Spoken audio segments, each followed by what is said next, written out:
Good morning, everyone. My name is Rachna. I am the CEO at the Graduate Students Association from the University of Melbourne. It's Wednesday morning, and this session is normally a grad chat with parents. But today we are actually just broadcasting an information session on family violence because unfortunately, over the last 12 weeks, the statistics have shown the rapid increase of family violence in our community. And GSA, like all other organizations, have an absolute commitment to ensure that we work together with our partner agencies and keep our communities safe. And we definitely condemn family violence and would like to work collectively to ensure that there are strategies to protect men, women, and children in our community who experience family violence.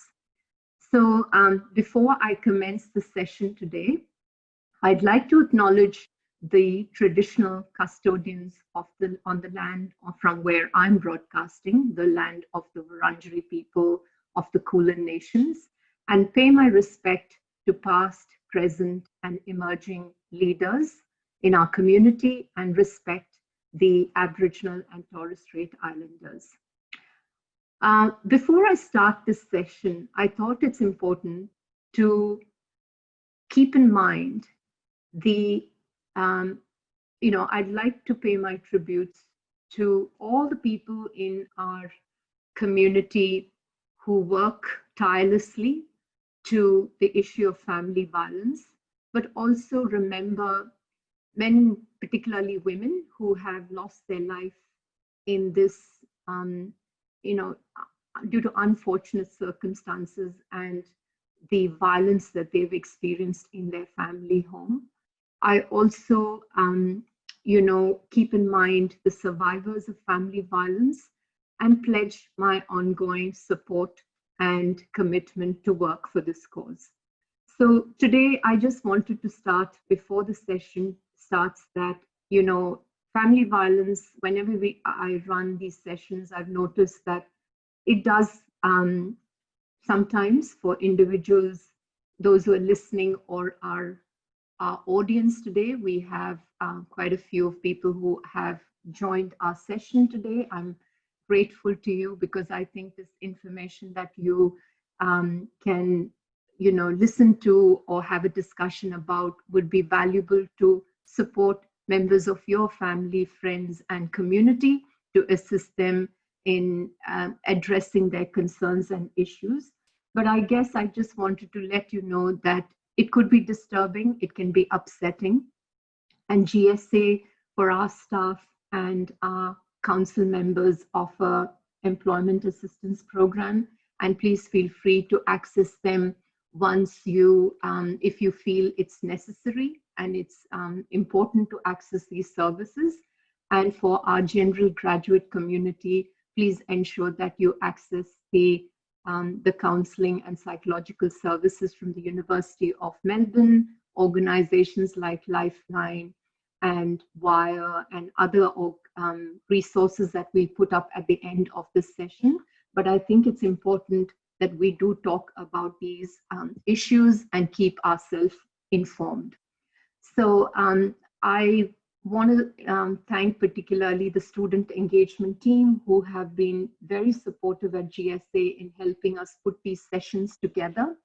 And I also wanted to say is that I've been working in the family violence sector for a long period of time. And I think the information that we have collated today is from Safe Steps Family Violence Resource Center, which was the former Women's Domestic Violence and Crisis Service, and I want to acknowledge their contribution.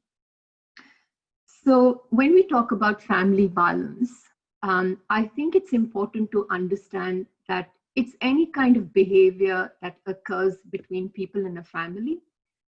It can be in a domestic setting or an intimate relationship or a former intimate relationship and it's about actually the experience a person can the adversity of the experience of a person who is being impacted by that behavior. It can be the sense of fear that there's that threat, there's that dominating behavior that causes the other person to feel a sense of fear and the feeling of unsafe. I'm not referring to just an argument you may have with your partner or somebody in the house. It's this continuous pattern of abusive behavior, particularly by the perpetrator, by one person to another person, and often using multiple tactics. That is, sometimes it is mood swings, it could be loud yelling and screaming, it's subtle text messages, it is the kind of behavior that actually ensures that the other person is intimidated or feeling unsafe. And often when people talk about family violence, we talk about, I think generally, often the greatest harm and the impact is due to physical and sexual abuse. But there is a lot of psychological and emotional kind of abuse that can also be perpetrated in family violence. And any kind of behavior, the family violence is often unhealthy and harmful behavior. Any behavior which is unhealthy for you, that's causing you sleepless nights, that's causing your family or friends sleepless nights, that's harmful, that's not making you productive, just the trauma of being in present of, like, people often think, oh my God, I'm going to go home and I'm not sure what I've got waiting for me, or get out of bed to think, is this going to be a good day for me or a bad day? So any such kind of behavior is defined as family violence. So while I go through the session, please feel free to send me any questions on chat, because I understand it's a lot to take in and digest. But I think I also will be giving you some tips about how to have conversations with people when you think that person is trying to indirectly tell you that I'm experiencing family violence. Because often people are not going to come up and say, hey, by the way, buddy, I want to tell you I may experience family violence. I think it's so subtle. In so many cases, it's considered so shameful that you really have to be quite watchful for this kind of signs. Now, often when we talk about family violence, we only think that, family violence is happening only when people are staying in the same home. We consider as family violence when there's only, there is two people who are in a partner relationship, or, when there is an intimate relationship, or it's an immediate family. Types of family violence can happen when it's like a family-like relationship. So it could be when you are a carer, or if there is in some cultural communities where they have extended families living together, or where there is close relationship. And particularly we see that in Aboriginal communities and coal communities, where you have, the uncle or the aunt or the grandmother, or, it could be in any family-like relationship where family violence can occur. So it's important to kind of ensure that we're not talking about family violence as just, I'm talking about the relationship is only between a husband and wife, or a boyfriend, or two same-sex couples. It's not about that. It does happen there, but it's also important to think that it can happen in family-like relationships. And we will be talking a little bit about the types of relationships that it happens in. Now, I kind of wanted to talk a little more about, what are the common, if you work in the family violence sector, or if you look at the data, that often you will notice this kind of behavior under these sections. So usually it is an intimate partner abuse, where you have a current or a former spouse or a partner against another spouse or a partner. It could be the ex-boyfriend, the girlfriend, your former your your husband or your former husband, or it could be someone whom you've had an intimate relationship. That is often the place that you notice, or you kind of redefine that there is an existence of abuse in those relationships. Another things where you've noticed is people who've had casual dating with someone, and you decide, okay, this is not working for me, and the other person cannot accept the rejection, or they have fixation. You'll notice there is often, again, abuse that presents in that relationship even after that date. You've just met this person a couple of times, you've decided to break the relationship, usually threatening calls or stalking, or appearing in front of your house or at your workplace. Those kind of are the ones that we define as dating abuse. I'm only talking about the ones that are the highlighted ones. So I do want to acknowledge people who are listening. There are different forms of abuse, but I think these were the signs that kind of predominantly appear in the stats. There's child abuse, where, of course, there is a presence of a child in the relationship, or in the presence where family violence is happening. And usually the child is the third person the partner or the couple decides to take the anger on. So it's usually the mom and dad shouting at this child, or sometimes physically abusing the child. And under the Victorian law, it is important to understand that a child who experiences any kind of family violence, that it's a reportable child, it's a reportable offense.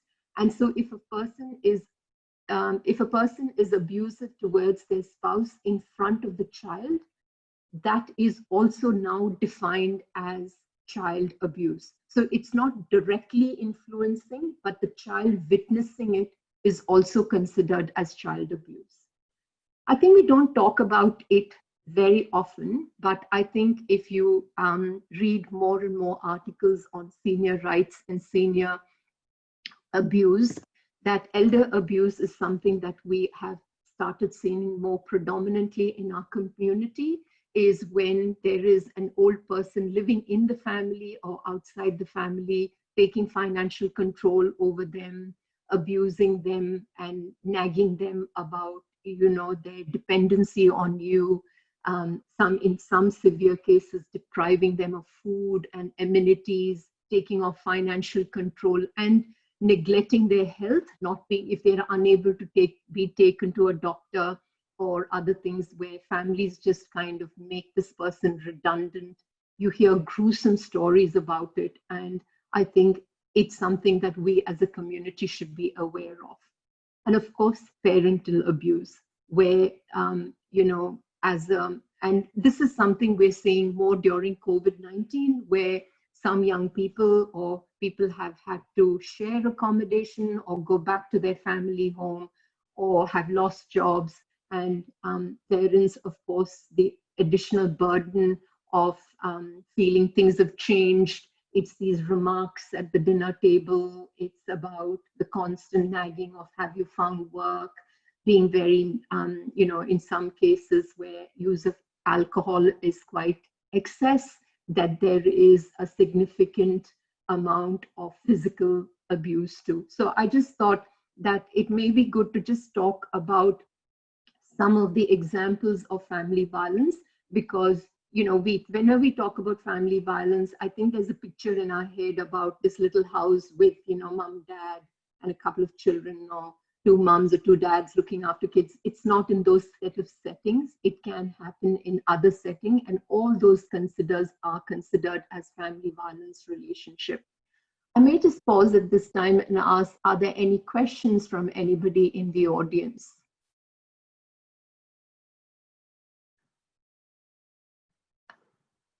Okay. Great. So we may then just move on and talk a little bit about really the next important aspect of it, is to look at what we call as why does family violence happen? I mean, I'm not going to give this information to say this because we want to give justification to it, but I think it's important to ask ourselves this question: is that let's reflect and understand why does family violence happen?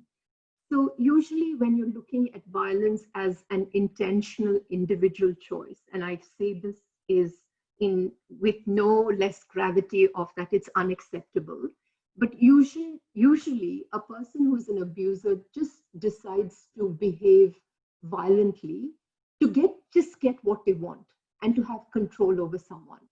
And the responsibility for violence always lies within the abuser. I think, you know, it is important that when you make a choice to be violent, to get what you want, it's your choice and you have to be responsible for that. And perpetrators of family violence will often make excuses. Oh, I just lost control sometime. Oh, I had a really difficult day and so I snapped. I'm really sorry. We are under so much of pressure. I've lost my job. And instead of taking responsibility of the behavior, they try to find an excuse. So if an abuser is conscious that no, this is a behavior I've exhibited, this is when it happened, this is whom I did it to, this is where it happened, and I am actually not taking responsibility for the actions that I am doing, then it is called as using violence in an intentional individual choice. So, often people make these things, oh, this person just shouted because it's just, they were so much under the pressure. And so it can happen to many of us, but I think it's important to give this message that it is unacceptable and that you're inflicting pain on someone else. And that is defined as family violence. The second aspect of it is a social enabler of family violence, is that, even though it's a choice of the individual, there are certain social and community factors that enable family violence and that allows that pattern of behavior to continue to happen.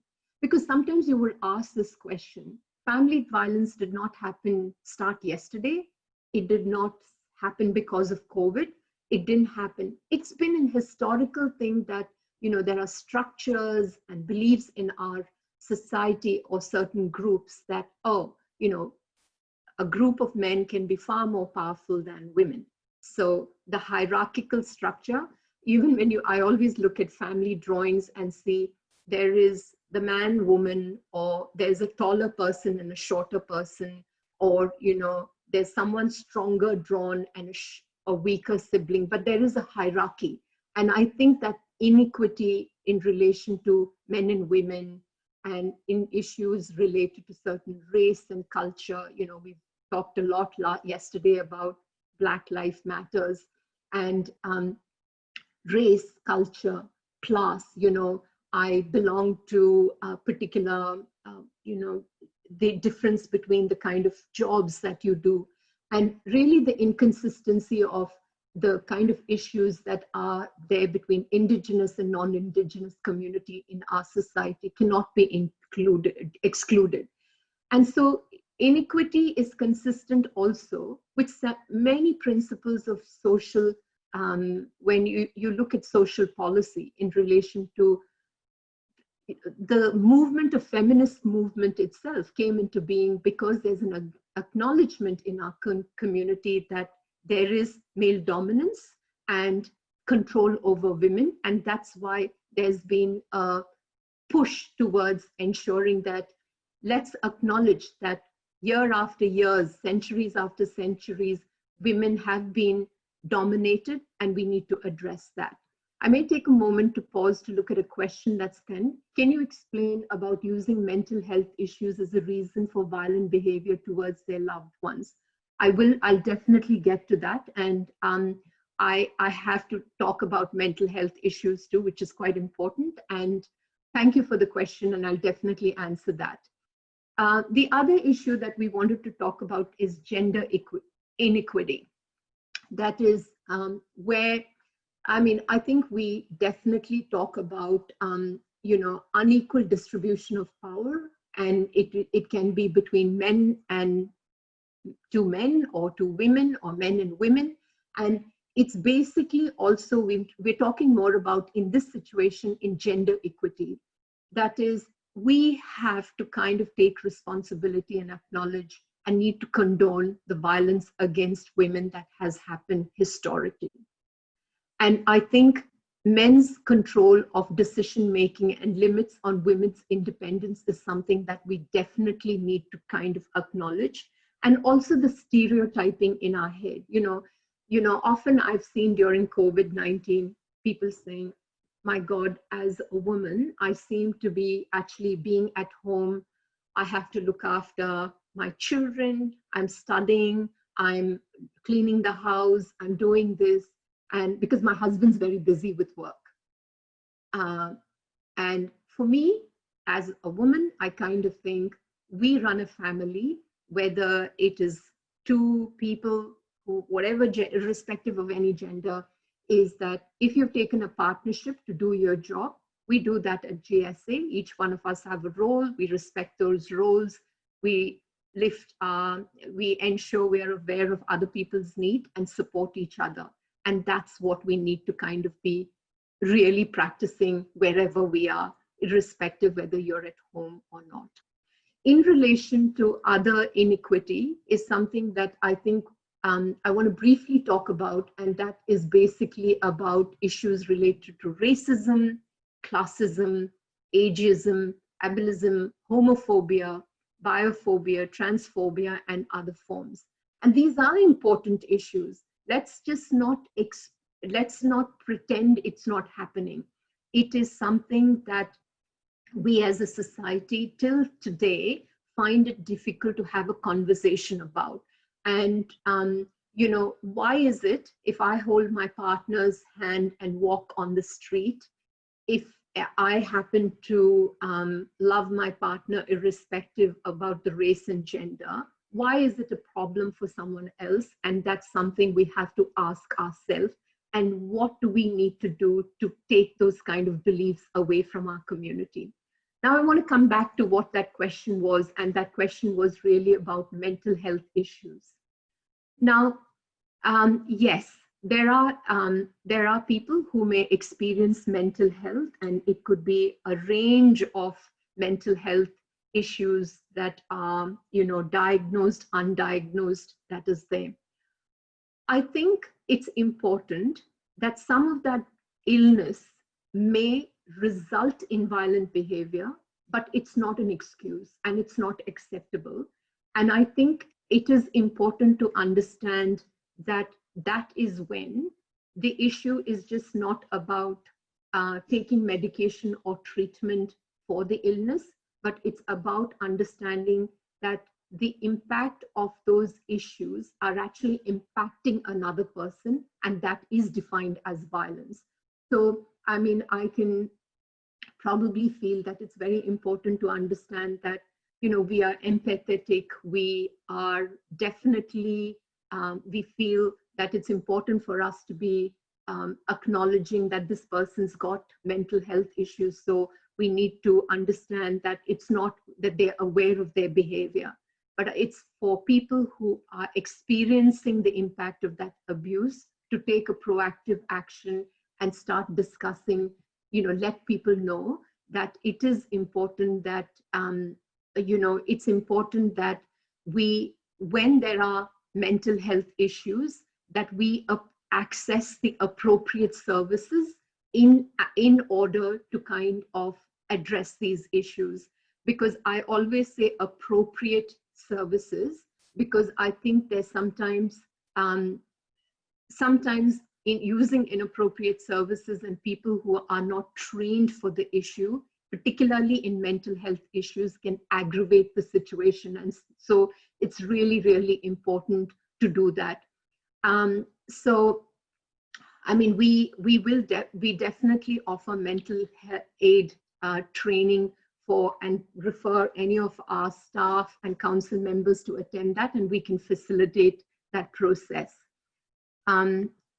I'll just move on to the next one, which is really about understanding when we talk about people, who the question often asked, the often we ask is that, so, we've talked about it, who are the people who are actually experiencing violence? And I thought it is just good for me to put some stats out for you all. And I thought when I was preparing for this slide, and I kind of do this a couple of times in a year with different organizations, of just my personal interest. And I was looking at, same thing over and over a year. I've been doing this for 27 years, and I find it's women. It's people who have social problems, people of irrespective, it's not something that happens to this person and not that person. Predominantly, it's regardless of people's gender, sexuality, ethnicity, religion, or socioeconomic status. I can tell you, as an Indian woman, I often hear this context and hear that, oh my God, there must be so many dowry deaths in India, and that is true. But can I also say research says us there are equal number of deaths for women in different communities, and it happens all over the world. Yes, we talk about some, and I'm so glad it's reported so that we can take some action. But women are 3 times more likely to be killed by an intimate partner than men. And 1 in 3 Australian women who has experienced an intimate partner violence in their lifetime would have, in 1 out of 3 would experience some kind of violence. It could be a verbal shouting or something that is there, and that happens. Women are 24 times more likely than men to become homeless due to, so usually, what do we say? Oh, she should leave the house, isn't it? And what does that result into? Another homeless person, because often women do take time off to kind of take, time off for having children or in carers' responsibility, and they're the one who are not financially kind of they are not financially in a position to say, well, I'm walking out and I'm walking out into another home. Usually it is into the cycle of homelessness. Women and with disabilities, and particularly women and girls with disabilities, are twice as likely to experience violence as those with disabilities. Women and girls with disabilities are more likely to experience more severe forms of, like, you hear when you do research, you actually understand the Morgan and Chadwick research actually has shown that women and girls who have disabilities, to get out of that disability, the time period is much more, it's a longer period than experienced by men and women and young people. And what I mean, there's lots that I can talk, there's very limited time, so I'm just kind of keeping you aware. Children often who are present to witness it, 1 out of 3 in families, children experience witnessing family violence. Then it is young people. Interestingly, there are young people, particularly between 8 and 24, who actually witness physical and sexual violence. Particularly in the Aboriginal and Torres Strait Islanders, you notice that, particularly in refuge work, you notice that within a 12-month period, often they come in with a presentation 3 times more than other people. It's also noticed in culturally and linguistically diverse communities, particularly with immigrant women, women from particular cultures where, family violence is never recognized. And even though we come into Australia, we have strong laws against it, we still don't, we find less amount of reporting. We find in LGBTIQA people are more likely to experience family violence, and there's less reporting in those issues, which is something that we also have to work towards. I think one of the saddest stats that I read was 62% of transgender males actually experience abuse within their own relationships. And that's something that we don't pay attention to as a community.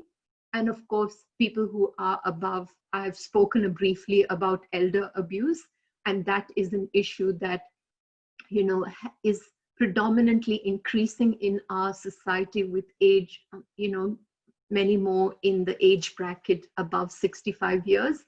And there is a 2 to 10% increase in certain communities about the number of people who are experiencing family abuse. So I think it's at GSA. Why is it important for us to talk about it? I don't think graduates ever live in a society where, where there is, we don't live only with graduates. We live in a community, and the community, it's being aware that we have communities outside our university, our families, our communities, our neighborhood.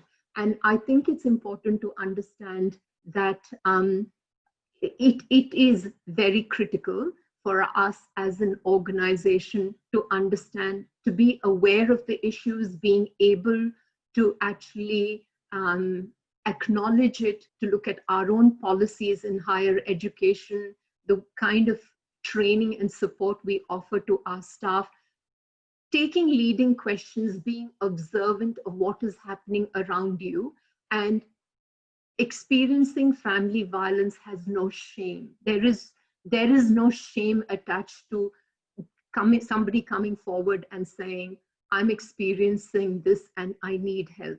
You go and take medical help, you take legal help when you have credits and debts. So when you want to settle your house, yes, you want to claim your insurance, you're very proactive.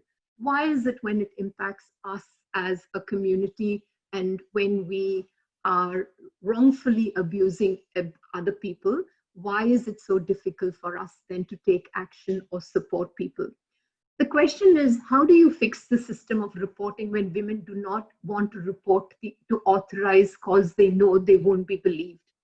I think it is, I don't have the answer to it, but I guess as a person who has worked in this sector for a significant period of time, and I can say that I have, because I think I started as a young person in a refuge setting and I understand what it is that I think we cannot be pessimistic and think that women often don't come to report because they don't believe in the system.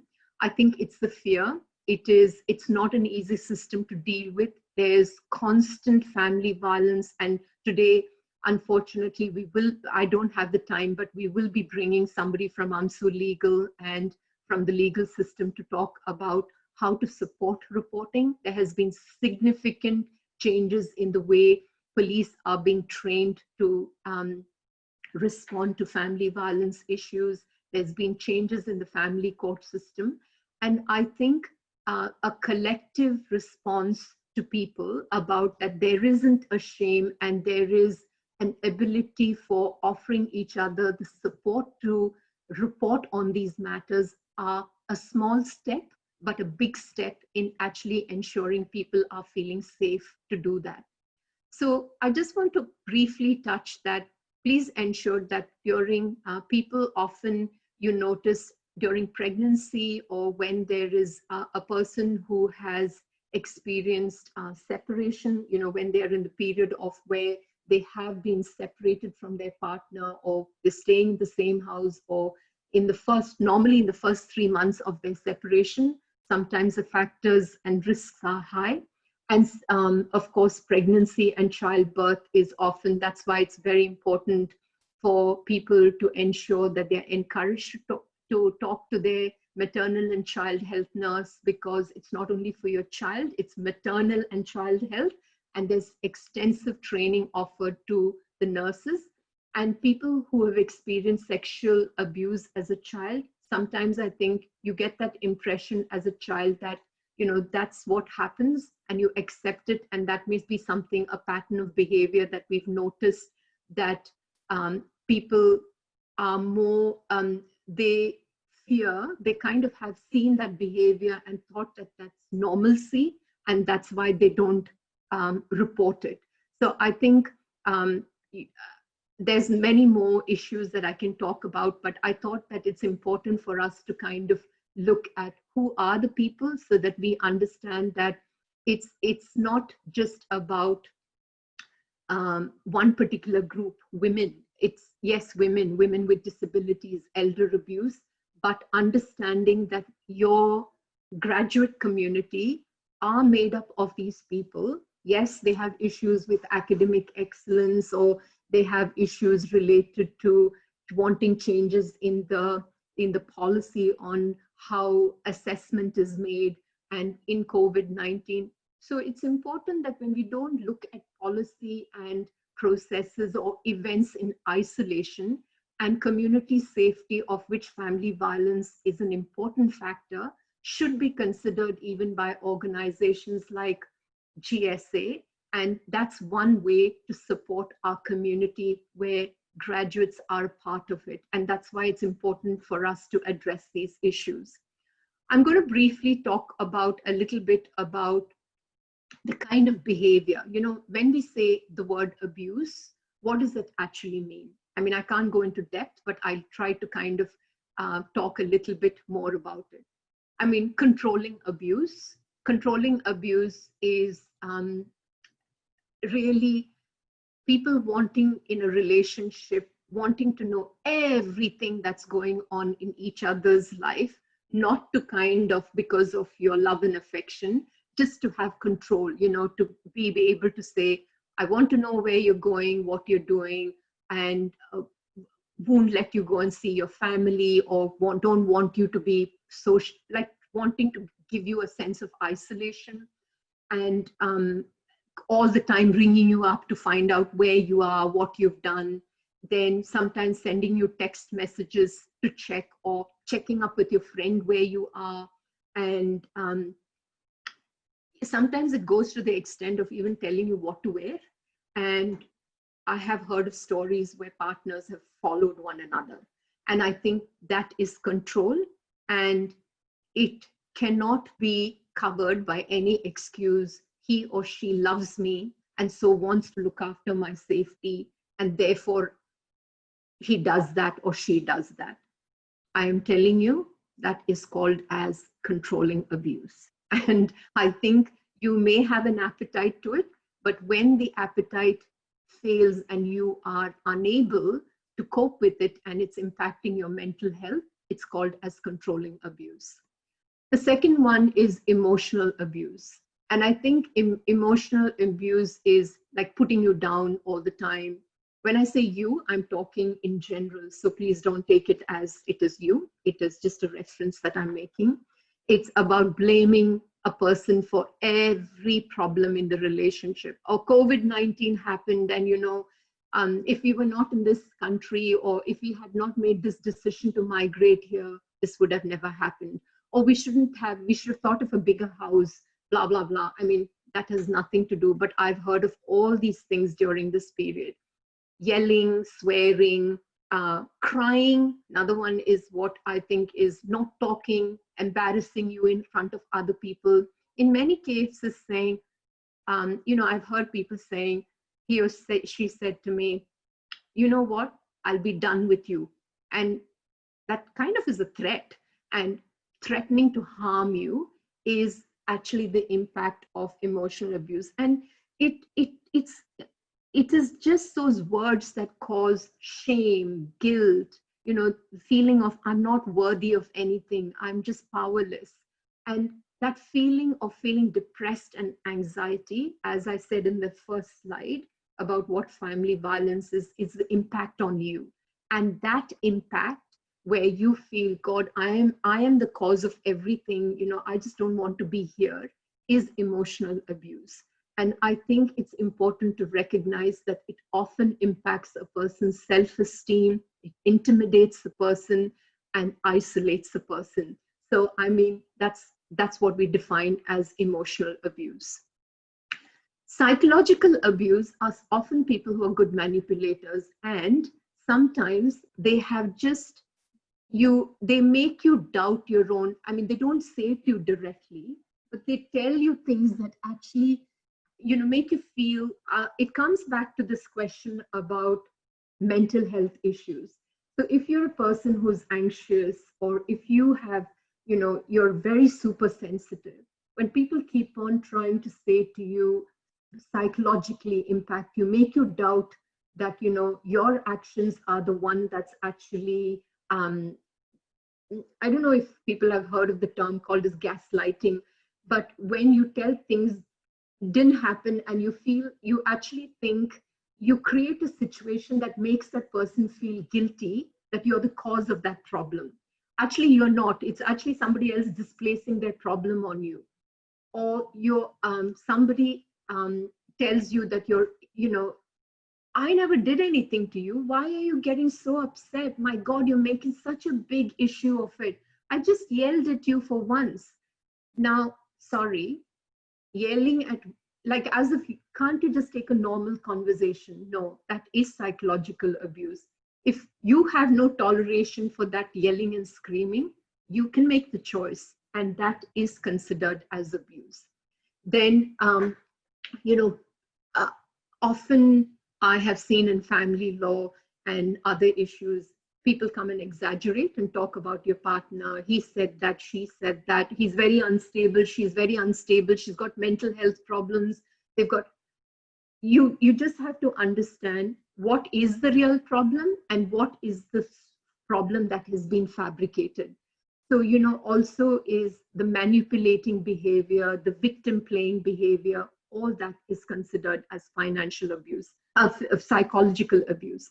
And one of the saddest part of it is, in psychological abuse, is sometimes it's a full story, and the way it's fabricated sometimes to such an extent that even the system, and somebody who asked me the question about women having trust that is there, the system sometimes fails to kind of go into the depth of these allegations, and as a result of which disadvantages the victim. And that's something that we've got to be very, very careful about.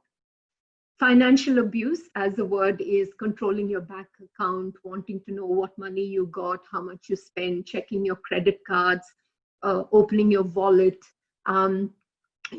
controlling you from buying things, in many severe cases, starving people, not giving money to buy groceries. Those are financial abuse.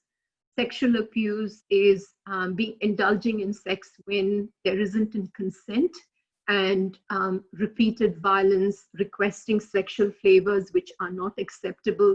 Those are sexual abuse. Physical abuse, I don't think I need to go into depth of it. We all understand, there are violent, and it doesn't need to be violent, pushing, trying to just slam the door and throwing things. Those are all physical abuse, and it is not acceptable.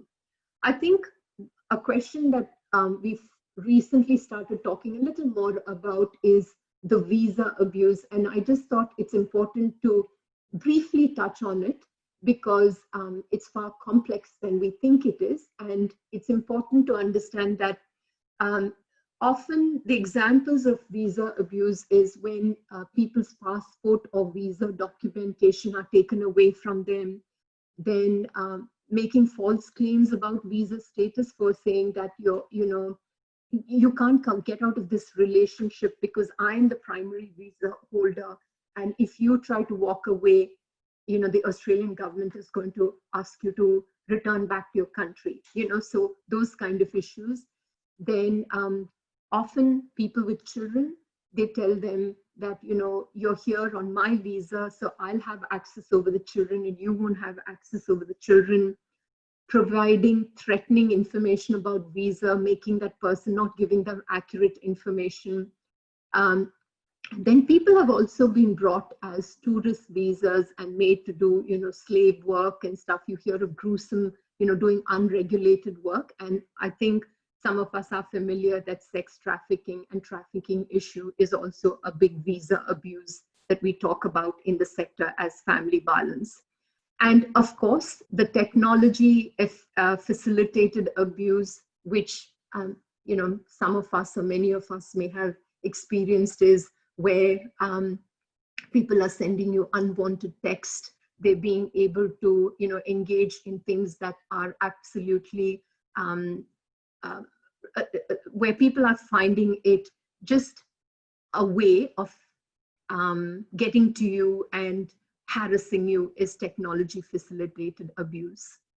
So I think the most important thing for us, and this is what I thought I want to spend some time about, is the early signs, is like how, when you've looked at this abuse, when the early signs is when you're helping a family or friend to ask about, is your partner calling you or texting you, and that's making you and getting angry if you don't respond, checking your phone, like you're in the picking your phone, asking you for your code and checking your social media or stalking you, or if you went out with someone else for a coffee, trying to accuse you of flirting, being jealous of you, then getting moody about stupid things and trying to blame you for things, as I've spoken about, throwing objects, yelling, screaming, and the most important thing, when you are actually scared and thinking,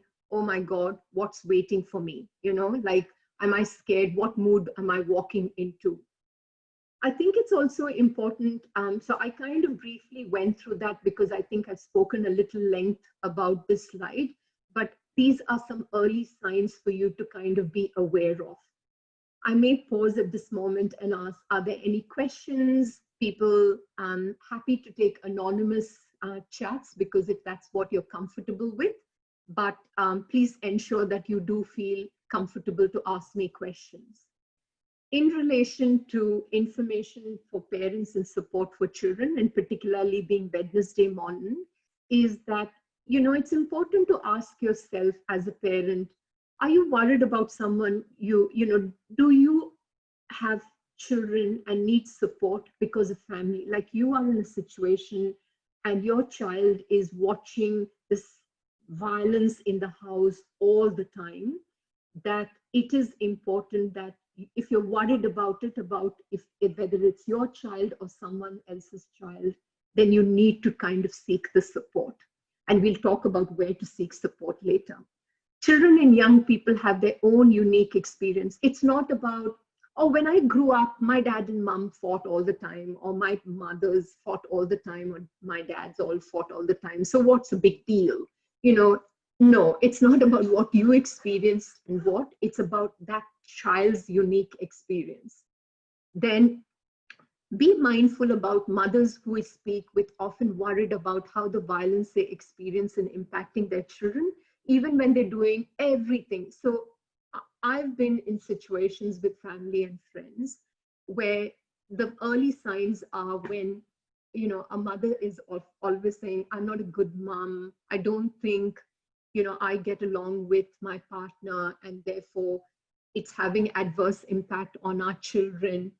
When somebody is taking that self-blame and trying to keeping on, these are good conversations that you can actually pick up early signs on it. Family violence against children and young people, as we've already spoken about, it can be physical, sexual, psychological, financial, or threatening behavior. So any child it's not about them only witnessing it. I hit her and she fell on the child and the child had injuries. It's physical. There are horrible occasions, and we don't have the time, where we do need to understand the psychological, sexual, and financial abuse, not paying for children's clothes, in not taking your child to child contact centers so that the father or mother can access the child. And as I've said before, when a child witnesses family violence under the new legislation and in the current environment, it is considered as family violence. So I think it's important, as I said, is, to kind of understand there are some myths, and the most common one, which I like to kind of think is, family violence only happens rarely, doesn't impact people in my community. Or family violence normally happens with people who are poor, uneducated, or all the minorities. It could be only the called and the Aboriginal or certain communities. And usually family happens when men can't control their anger and they're angry. When men get angry, we'll keep the men happy in the house, or the person who's the perpetrator happy, then that person's not going to lose control. Then women always provoke men, and that's a myth. Then why did she not leave the house if she was in real danger? We know why she doesn't leave, because if she hasn't left, then it must be not bad. She's able to tolerate it, or he's able to tolerate it. Then violence, family violence is only when somebody is hurt, bruised, or killed. Children aren't, my child is doing really well, it's not at all impacted by what's happening in the family. Then all violent men come from violent homes. That's a myth. And women make up these stories and claim that they experience family violence, and that's another myth, and that's not true. So I kind of want to make you aware, as information for family and friends, is the way to kind of pick up is, you notice the member is withdrawing or from their family and friends, usually losing, is quiet, lacking confidence, things like putting themselves down, or trying to say, my partner doesn't like me because I am like this, or he, or giving you subtle message, oh my god, I better go, I finish this coffee and head off, because otherwise he'll be checking on me or she'll be checking on me. If you talk about, oh, there was a big fight at home, my partner was kind of thought that I'm sorry, I can't have coffee with you because he thinks I'm flirting with you. And once he gets angry, he's going to be, we're in a small house, and he is going to really, go upset, and the children will have to witness it. Or always say, oh my god, I'm always blamed for everything that goes wrong in the house. If the house is untidy, it's because of you. And I think these are signs for you as a family, or when a person is always anxious and afraid. And you can see it in your graduate community. You may have a group, and you may be in a group assessment, or your friends, if the person says, I'm really sorry, I have to leave because, if I don't get home, I'm going to have a big drama in the house.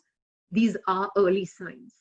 Then always, if you're meeting them with a partner and you notice that the partner of your friend is always making stupid comments, or putting this other person down constantly on several occasions, there is nothing called as a joke. If somebody is calling you stupid in front of your friends and family, there are issues there.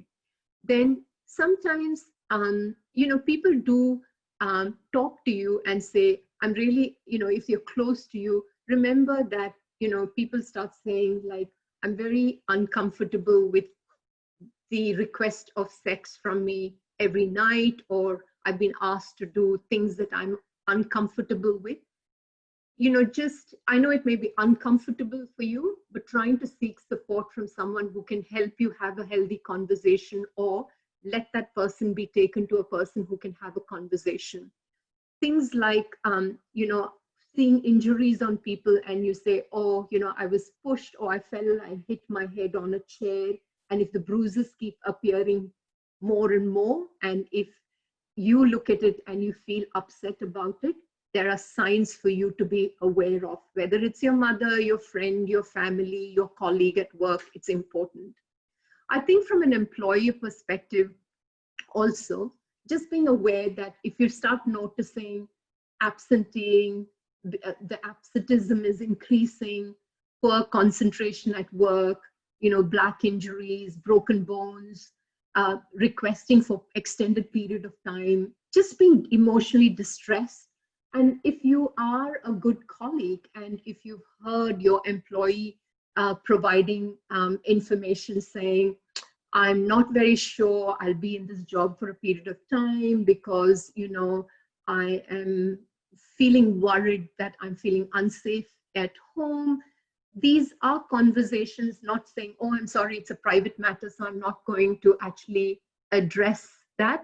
Or another thing that you'll notice is some people get really jumpy as soon as they get a text or a phone call from their partner, or the partner turns up at work.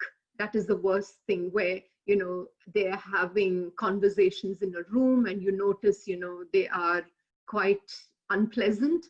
And Another part which you see is HR in many organizations keep a track where people's addresses keep changing rapidly, and where there are other signs and there are issues for the employee. And of course, the most important thing is your work is a part of your extended community. It's a part of the 8 hours that you spend there. And therefore, it's very important to be aware. And, there are new legislations where people can take family violence leave to address, to go to court, to be able to take support that is there. So, I guess today's session was really about understanding what family violence is. And there are a whole lot of organizations that actually provide very good support, telephone support, casework support, and support in different languages. So the resources of all this was actually developed from Safe Steps, which is actually the old Women's Domestic Violence Crisis Service. They have a telephone line. There are family violence support workers who can help you there. We do have a 1-800-RESPECT line, which is the National Sexual Assault, Family and Domestic Violence Council service. And all this information will be put on our website, and the slides will be put, and all the information will be on our resource site. In Touch is an organization that particularly deals with domestic violence for culturally and linguistically diverse women. They understand the context of it. They understand culture is an important factor to consider in family violence, how to address that. And there are specialist workers who often speak bilingual language to support you in that process. The Elizabeth Morgan House of the Aboriginal Women's Services, and the Chwara, which is the Aboriginal Family Violence and Prevention Legal Service, are specialist Indigenous services that actually work with particularly women who have, left violent service relationship, or who are experiencing violence. The Domestic Violence Resource Center and the Orange Door are also services that you can access for information, for referrals, and be able to be referred to the correct services. And the system offers family violence outreach services. So if you ring the Women's Domestic Violence Service and other services, you will notice that there are services that offer a good amount of service in providing an outreach worker. There are refuges and shelters, there are emergency housing, and also be able to just go to your council website that can give you a lot of services that you can access in our community. Victoria Legal Aid has a telephone line, which is absolutely free of cost. There are people who can talk to you. There are duty lawyers in court who can assist you with family violence matters. And it's important also to talk about men's behavioral change, or no to violence, where men who take up responsibility over the issue or who want to address those issues, there are specific services that are available from men's behavioral change process. There's AMSU Legal, which is, in our university, they have a good legal service that can support you. And WIRE is another information and referral service. But I think as somebody put in on the website, it's important that you seek help. You seek help from a specialist service. And if you're unhappy with the service, let them know what you're unhappy with.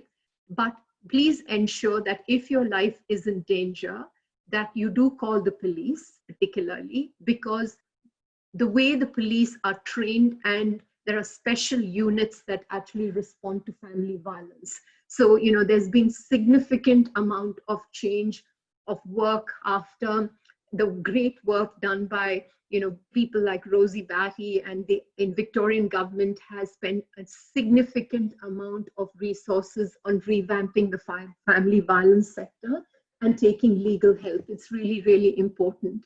So I guess that today's session is particularly kind of focused on us understanding what is family violence, what do we define as family violence, what are some of the factors that lead to family violence, what are some of the early signs, and where to seek help. I mean, this is an area where you can spend years and years looking at it, studying it. But I think being aware of your surrounding, being able to seek help, being able to assist people to seek help is one positive and affirmative way of how we can support our own community in accessing these services. So I am aware that we have spent an hour on it. I am, however, available for people to ask any questions if they wanted to. You can send us emails and we'd be more than happy to assist you. But I definitely want to thank all the participants who participated in today's webinar. And many of you have come in with short notice. But I think I have a message for people who want to keep yourself safe, your family and community, and your society safe. Don't wait for someone else to be the catalyst. Each one of us can do something in our own space, whether you're at GSA, you're at a coffee, you're in a family setting, you're with your friends, you're in your lecture, you're a part of the university, you're a part of the workplace. If each one of us make a determination to keep our community safe and to look out for one another, that's a beginning. And having this information is always a powerful tool for us to make to recognize the issue and to pave the pathway for the victim or the survivor. And so it's important that we continue on this crusade. So any questions? I have a couple of minutes if people wanted to ask any questions or comments.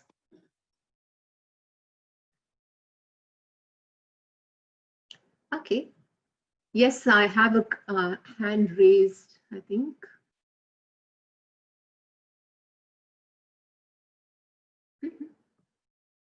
So thank you from everyone here at GSA, and we look forward to kind of meeting you in our next session. And tomorrow we have a session on academic skills. So I think I can see that some people are saying it's been an informative session. So I hope it's helpful to everybody, and thank you everyone for attending. I am going to again say to all of you, we all have a part to play, and it's important we do that. So it's goodbye from us at GSA, and thank you for attending.